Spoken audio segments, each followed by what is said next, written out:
Once upon a time, the prehistoric men used to stay in large numbers because there was strength in unity. The men, stronger and faster, used to go out as hunters and gatherers, while the women, more caring, more nurturing among the two genders, used to stay back to protect, to feed the kids. But cometh the night, cometh the terror. The hunters became the hunted. To ward off the animal attacks and extreme weather, the herd used to gather inside big caves at night and lit huge fires. This was also the time for their edutainment, education and entertainment. The chief of the herd used to recall their daily experiences, what went wrong today, what strategies they should keep repeating, what animal weakness they discovered today, and which regions they should move on to next. Men, women, and children used to learn everything every day from this earliest mode of education, storytelling. The chiefs of such herds were almost never appointed based on how masculine one was, or how fast one could run, or how heavy one could lift. But it was usually the old wise guy in the herd who had seen more winters than everyone else, and the one who could tell great stories. These verbal storytelling rituals help the acquired knowledge of the herd retain and pass down generations after generations. In fact, I find it safe to say that if not for storytelling, mankind couldn't have evolved where we are today. Some 40,000 years ago, mankind discovered another ingenious way to pass down this knowledge. You see, the inner walls and the roofs of the caves they were living in were ideally safe from the rainwater damage as well as wild animal attacks. So the man doodled their hunts, the wild animals, their social lives, even constellations in the sky superimposed on animal faces. Such discoveries have been made across the world, ranging from Northern Africa to Australia to Western Europe to Eastern Asia, and the oldest one has been carbon dated to be 44,000 years old, found in France, while the oldest one found in India happens to be in the famous Bhimbetka at Madhya Pradesh. About 6,000 years ago, in ancient Sumeria, that is the modern day Iraq, another milestone discovery happened. Sumerians made the first limestone tablets. Very few are still surviving today. In fact, the ones which are still found, they are considered some divine relics. It had the oldest recorded rich symbolic language in human history. Please don't get offended if your religion said something otherwise. Between 3000 years BC to 300 BC, the ancient literature was produced in classical languages such as Greek, Latin, Sanskrit, Tamil, Egyptian hieroglyphs, even ancient Chinese, on stones, animal skins, and papyrus.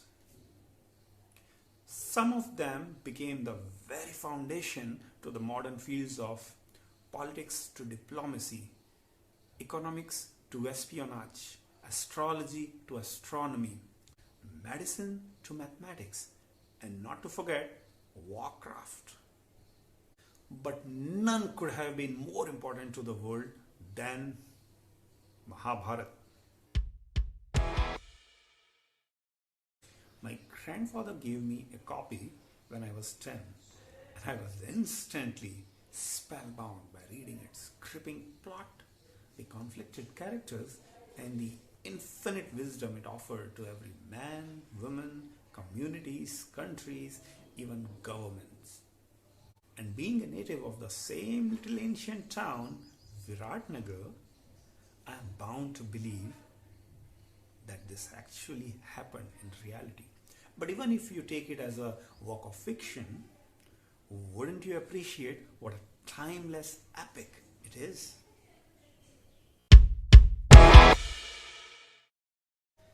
It was after the departure of Alexander the Great, perhaps, that the world followed a really long period of uncertainty. The once great empires of Greece, Rome, even India, they came under the constant attacks of the Huns, the Turks, and the Persians. Christianity's rise, on the other hand, led to killings of existing faiths, their deities, and their stories.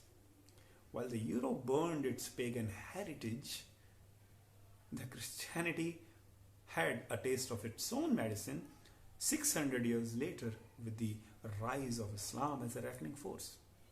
And they fought like cats and dogs all the way till crusade wars. Meanwhile, the world lost more knowledge than it actually discovered. Some say we went back perhaps even 2000 years. While a large part of the world was reeling with the self imposed dark ages, some regions like China, Eastern Asia, Southern India were busy cementing their inherited legacies into architectural wonders. It was a brilliant way to ensure that their stories survive the test of time, and indeed, some of them still do. In these so called dark ages, as the kings, the clergy, the imams, and the pundits controlled the access to knowledge due to a scarcity of printed stories, the common folks had their own ways of education and entertainment in folk tales and folk songs. In these tough times, another magical form of storytelling was born: street plays. Through puppet shows, magic shows, even funny parodies at carnivals, street plays reflected the sentiments of the masses. The opinions the audience would find too scandalous to even whisper about, but truly deep down inside, they admired and agreed with them. Seeing their mass acceptance and popularity, some wise kings sheltered these artisans, even influenced them to sing praises about my Lord in their plays. And thus, it evolved to theatre, the art which was long lost since the time of Greeks and found its patronage again in the great halls of English and French emperors. You can't really spell theatre without mentioning Shakespeare, can you? He has had a phenomenal influence over the theatre and its subsequent art forms like movies and dramas and whatnot over the last many centuries. The secret to his genius storytelling was in his grip over the pulse of the masses. His stories satiated the ruling class with its gripping political narrative, while the mass commoner folks with relatable, flawed characters. Countless people have studied his masterpieces, and millions of adaptations have been made over them.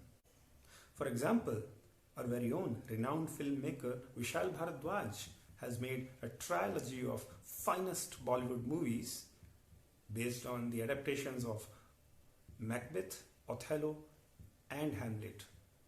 And I'm sure you know which movies I'm talking about: Makbul, Heather, and Omkara. Did you know that? Remember, it was still a pretty dark time, and not every artist, scientist, explorer, or storyteller was so cunning or so fortunate.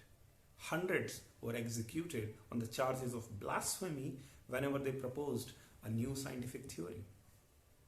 The miraculous fact that the world still saw the light of the day after such a long, dark age is attributed to one path-breaking invention somewhere in 15th century, the printing press by Johannes Gutenberg, and a new era of storytelling begun, which we will explore in the part 2 of Evolution of Storytelling next week. Till then, write your feedback in the comment section, share this video with your friends and families, and don't forget to subscribe to the video for future updates.